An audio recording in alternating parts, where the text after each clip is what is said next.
Sandwich Dad. Da, da, da, da, da, da, da. Sandwich Dad. Hello. Now, this has happened before, but today on Sandwich Dad, I wanted ramen and a sandwich. So I decided, let's combine the two. Let's try a new way. I've got this heel of French bread here, and I think it'll make an excellent vessel. Let's give it a try. Why don't we pull out the innards here, fill it with some Kewpie mayonnaise, as well as a little bit of Napa cabbage in the cavity here to act as a bit of a barrier. Okay, next we boil our new-news.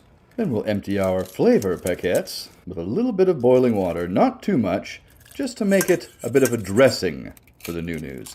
Throw an egg in there as well, and we'll dress the rest of our sandwich with some radishes, maybe some thinly sliced jalapeno peppers, a little bit of cilantro, and of course some sliced wieners, because we are making high-quality food here on Sandwich Dad, always. All right, mix up our noodles, and once they're dressed, just start stuffing as many of them as you possibly can inside that bread.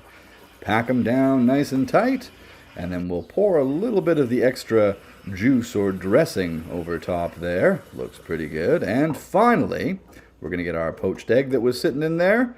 We are going to slice that open, and looks pretty good. I am happy with that. But what do I do next?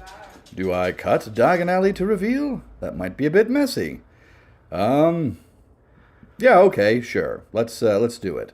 Cut diagonally and reveal. Hey now. I can get behind this. Time now for the taste test. Bottoms up.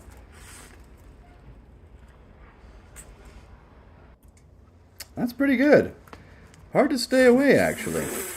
I'm going to give this one 4.75 out of 5 easy chairs. Give it a try. This is Sandwich Dad. Ramen Sandwich. Good.